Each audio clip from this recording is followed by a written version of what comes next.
اور تیسرا کام تسبیحات، اللہ کا نام ہے نا اس میں. دیکھو لا الہ الا اللہ اس وقت نکلا نا جب جہاز ہچکولے کھانے لگا، تو ابھی کوئی بھی ہچکولے نہیں کھا رہا، ابھی نہ کوئی اللہ الحمدللہ کچھ بھی نہیں ہو رہا. تو ابھی لا الہ الا اللہ صبح 100 دفعہ، شام کو 100 دفعہ. تیسرا کلمہ پڑھ لیا سبحان اللہ والحمد للہ ولا الہ الا اللہ واللہ اکبر. یہ تیسرا کلمہ اللہ کو اتنا محبوب ہے، حدیث میں آتا ہے سورج جن چیزوں پہ طلوع ہوتا ہے، جتنی چیزیں ہیں ان سے زیادہ محبوب اللہ کو یہ کلمہ ہے. تو صبح 100 دفعہ تسبیح ہاتھ میں رکھنے سے فائدہ یہ ہوتا ہے کہ یاد رہتا ہے انسان. آج کل تو بڑی خوبصورت تسبیحات آ رہی ہیں، بڑی ٹیکنیک، ان کو دیکھ کے انسان کا تسبیح پڑھنے کا دل چاہتا ہے.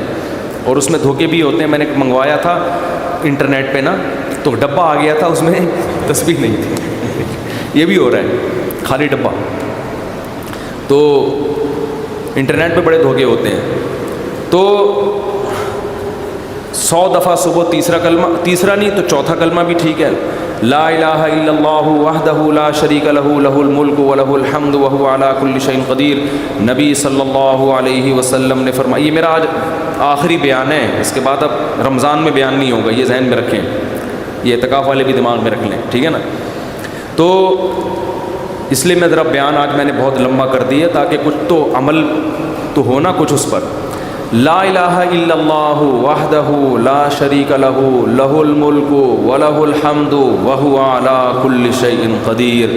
ابھی کوئی جہاز ہچکولے نہیں کھا رہا ہے. 100 دفعہ صبح یہ پڑھ لو، 100 دفعہ شام کو یہ پڑھ لو، بیٹھ کے پڑھ لو، چلتے پھرتے پڑھ لو. یہ کلمہ اللہ کو اتنا محبوب کہ آپ صلی اللہ علیہ وسلم نے فرمایا جس نے 100 دفعہ یہ کلمہ صبح پڑھا اس سے زیادہ نیکیاں کوئی شخص اپنے اعمال میں جمع نہیں کر سکتا سارا دن، سوائے اس کے جو اس سے بھی زیادہ مرتبہ پڑھے. تو بہت یہ اللہ کو محبوب کلام، کتنا پیارا. لا الہ الا اللہ، اللہ کے سوا کوئی عبادت کے لائق نہیں ہے. وحدہ تنہا ہے، لا شریک لہ اس کے ساتھ کوئی شریک نہیں ہے، لہ الملک اسی کی بادشاہی، ولہ الحمد اسی وہی قابل تعریف، وہو علی کل شیء قدیر. اور یحیی و یمیت بھی درمیان میں لگا سکتے ہیں، اور وہ ہر چیز پر قدرت رکھتا ہے. یحیی و یمیت، وہی موت دیتا ہے وہی حیات. اللہ کو یہ کلمات اتنے محبوب کیوں ہیں؟ آپ کہیں گے اس میں کون سا ایسا قربانی ہے؟ اصل میں دنیا میں ہر چیز کا تذکرہ کیا جا رہا ہے جس سے انسان کا مفاد. اگر لوگ کسی ذات کو سب سے زیادہ بھولیں تو کس کو؟ اللہ. جو چیز مارکیٹ میں شارٹ ہوتی ہے اس کی ویلیو بڑھتی ہے. اللہ کو پتہ ہے کہ دنیا میں امریکہ کا نام لینے والے بہت، پیسہ کا نام لینے والے بہت، عزت شہرت کے بھوکے بہت، اللہ کا نام لینے والے مارکیٹ میں شارٹ. اور اگر اللہ کا نام لے بھی رہے ہیں تو اپنے فائدے کے لیے. آپ نے صرف اللہ کو راضی کرنے کے لیے ان تسبیحات کی پابندی کرنی ہے. حدیث میں آتا ہے، بخاری کی حدیث ہے، کلیمتان خفیفتان علی اللسان ثقیلتان فی المیزان حبیبتان الی الرحمن. کیا خوبصورت کلام ہے. فرمائے 2 کلمے ایسے ہیں زبان پہ بہت ہلکے، ترازو میں بہت بھاری، اور الرحمن کو بہت محبوب. وہ فرمایا سبحان اللہ و بحمدہ سبحان اللہ العظیم. تو چلتے پھرتے انسان یہ پڑھ لیا کرے، اور کوئی مقصد نہ ہو کہ میں یہ وظیفہ پڑھوں گا تو میری شادی ہو جائے گی، میرے بچے ہو جائیں گے، اور وہ ماموں نہیں مجھے کہیں گے ان کے بچے. یہ چکروں میں نہ پڑھیں. اللہ کو، اللہ کا نام لیں اللہ کو خوش کرنے کے لیے. اللہ کو اللہ کا نام لینے والے لوگ پسند ہیں. اور میں گارنٹی کے ساتھ لکھ کے دے دوں آپ کو، اس سے جو دل میں سکون ملے گا وہ سکون آپ کو کسی نفسیاتی ڈاکٹر کی کاؤنسلنگ سے اور کسی سائیکالوجسٹ کی کاؤنسلنگ سے نہیں ملے گا. آپ کو ایسا سکون ملے گا. آپ یہ پابندی تو کریں لیکن سکون کے چکر میں نہیں کریں، یہ پھر نہیں ملے گا سکون. اگر آپ نے ٹرائی کیا نا کہ میں اللہ کا نام لے کے دیکھتا ہوں سکون ملنا ہے کہ نہیں ملنا، پھر نہیں ملے گا. یہ تو ایک ویسے ہی اللہ کی طرف سے سہولت ہے.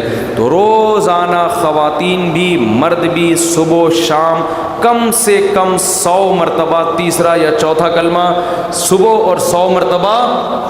یہ میں بہت ہلکا پیکج دے رہا ہوں، اس سے آگے تو پھر یہ تو کم سے کم ہے. تو یہ معمول بنانا ہے. کریں گے کہ نہیں کریں گے؟ تو اور یہ جو اعتکاف والے بیٹھے ہیں نا، یہ ابھی مسجد سے جب شارٹ ہوں گے تو اگلے سال پہچان میں بھی نہیں آ رہا ہوتا کہ یہ کون ہے، کہاں سے آیا، کدھر ہے، حالانکہ قریبی محلے میں رہ رہا ہوں۔ ایسا نماز سے بھاگتے ہیں جیسے ان کو احساس ہو گیا کہ ہم نے جو 10 دن مسجد میں نماز پڑھی تھی وہ صحیح کام نہیں کیا تھا ہم نے، تبھی تو ایسا بھاگا ہے کہ مارکیٹ سے بالکل ہی شارٹ ہو گیا۔ بعض دفعہ کوئی کام کر کے دیکھتا ہے انسان تو کہتا ہے ٹرائی کیا، مزہ نہیں آیا، اب نہیں آنا۔ ایسا نہ کرو میرے بھائی، آپ کو 10 دن اللہ نے مسجد میں بٹھایا، آپ نے تکبیر اولیٰ سے نماز پڑھی، تراویح پڑھی، تو اب آپ کو کم از کم نماز ہی کو کنٹرول کر لو پورے سال۔ اکثر گناہ گاروں کو توبہ اعتکاف میں نصیب ہوتی ہے، اکثر لوگ میں نے دیکھے، تو آپ اس توبہ پر قائم رہیں، مسجد سے تعلق بولو بھائی برقرار رکھیں، اور قرآن کی روزانہ تلاوت کا معمول ہو، اور ذکر کا معمول، دعا کا معمول، یہ 3 معمول گھروں میں پابندی سے بنانے، مردوں نے بھی اور خواتین کے جو ایام ہوتے ہیں جن میں وہ مینسز سے ہوتی ہیں، اس میں صرف تلاوت نہیں کر سکتی، وہ دعا بھی مانگ سکتی ہیں اور تسبیحات۔ اس تسبیح میں 10 دفعہ درود شریف اور استغفار کا بھی اضافہ کر لیں۔ جب 100 دفعہ تیسرا کلمہ ہوگا نا، اس سے پہلے 10 دفعہ درود شریف اور 10 دفعہ استغفار، تو یہ معمول بنائیں، اس سے انشاءاللہ سکون ملے گا۔ قرآن کہتے ہیں الا بذکر اللہ تطمئن القلوب، اللہ فرماتے ہیں اللہ کے ذکر سے دلوں کو سکون ملتا ہے۔